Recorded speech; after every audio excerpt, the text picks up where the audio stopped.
उत्तर प्रदेश की जनपद बहराइच के नवाबगंज में सीमांचल पत्रकार एसोसिएशन ब्लॉक इकाई नवाबगंज के तत्वाधान में गाजियाबाद के पत्रकार विक्रम जोशी की निर्मम हत्या को लेकर क्षेत्र के पत्रकारों ने शोक सभा आयोजित की, जिसकी अध्यक्षता प्रदेश अध्यक्ष बेनकाब भ्रष्टाचार समाचार पत्र के संपादक RK वर्मा ने की। इस अवसर पर सभा में ब्लॉक के वरिष्ठ पत्रकार रावेन शर्मा, भुवन भास्कर वर्मा ने बोलते हुए कहा कि इस जघन्य हत्याकांड की जितनी भी निंदा की जाए वह कम है। संपादक RK वर्मा ने कहा कि विक्रम जोशी किस संस्था से जुड़े हैं, यह सवाल अनुत्तरित है। किसी भी पत्रकार संगठन ने इसकी जिम्मेवारी नहीं ली। उन्होंने कहा कि प्रदेश सरकार द्वारा दी गई सहायता राशि बहुत कम है। पत्रकार यूनिस खान ने कहा कि अगर पुलिस ने तत्काल उसकी शिकायत पर कार्रवाई की होती तो यह जघन्य हत्याकांड नहीं होता। सरकार ने 10 लाख का मुआवजा देकर पीड़ित परिवार को त्वरित सहायता देकर ठीक काम किया है, परंतु पत्रकारों की सुरक्षा को लेकर गंभीरता दिखानी होगी। सीमांचल पत्रकार संघ ब्लॉक अध्यक्ष जमील अहमद अंसारी ने कहा कि विक्रम जोशी की हत्या सुनिश्चित तरीके से की गई और पुलिस ने उनकी कोई सहायता नहीं की। उन्हें अपनी भांजी के खिलाफ छेड़खानी के मामले को उठाने का खामियाजा अपने प्राणों की आहुति देकर चुकाना पड़ा। पत्रकार अशोक पाठक ने कहा कि प्रदेश में पत्रकार भी सुरक्षित नहीं रह गए हैं। सभी सीमावर्ती पत्रकारों ने एक स्वर में कहा कि पीड़ित परिवार को 1 करोड़ का मुआवजा मिलना चाहिए तथा सरकार पत्रकारों की सुरक्षा सुनिश्चित करे। शोक सभा में जुनैद अहमद अंसारी, मिर्जापुर रहमान अंसारी, सलीम अंसारी, धीरेन्द्र कुमार शर्मा, कमालुद्दीन मलिक, मनीष चंद्र आर्य, जफर अयूब आदि पत्रकार मौजूद रहे। सभा के अंत में सभी पत्रकारों ने 2 मिनट का मौन रखकर दिव्यांगत आत्मा की शांति की कामना की।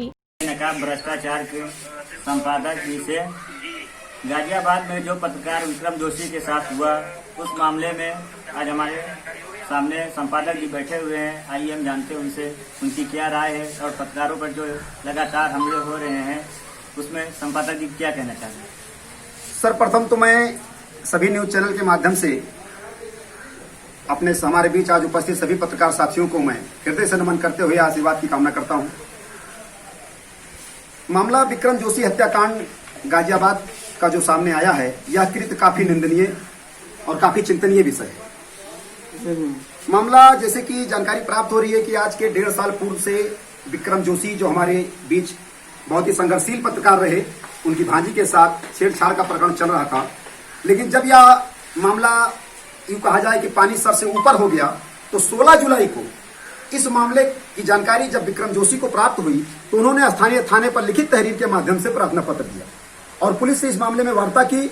लेकिन पुलिस ने सही समय पर सही कदम न उठाया, घटने को नजरअंदाज करने का प्रयास किया और अंजाम यह हुआ कि दबंगों ने दिन दहाड़े, यूं कहा जाए इसको कि दिन दहाड़े उन्होंने गोली मारकर विक्रम जोशी की हत्या कर दी, जिस बात पर हम सभी पत्रकार समाज को काफी आक्रोश है।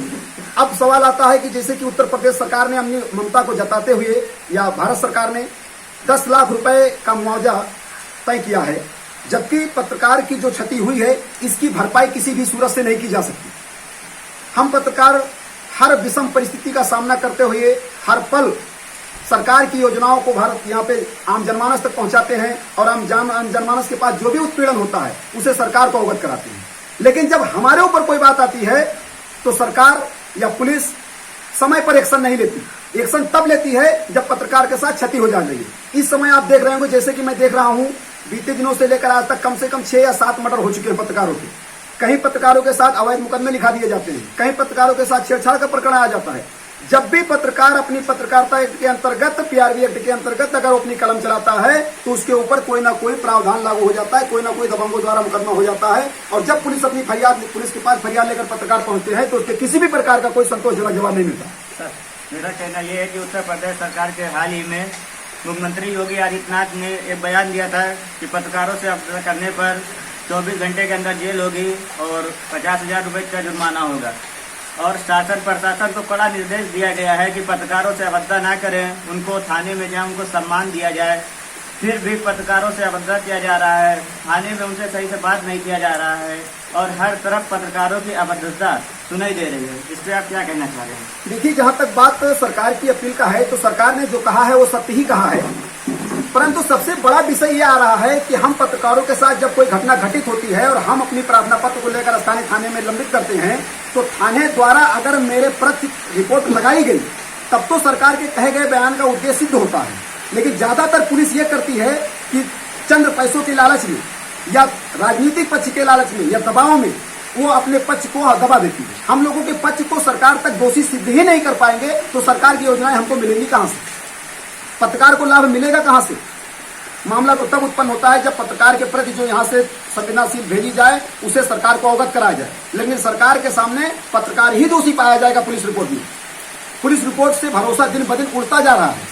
इसलिए सरकार ने तो हम लोगों के लिए कुछ न कुछ की, लेकिन जमीनी हकीकत में कुछ नहीं है। इसलिए मैं सरकार से अपील करता हूं कि हम लोगों के लिए एक स्पेशल जांच कमेटी बनाई जाए और जो भी हमारे पत्रकार साथी के साथ कुकृत्य करेगा उसके खिलाफ सख्त से सख्त कदम उठाया जाए।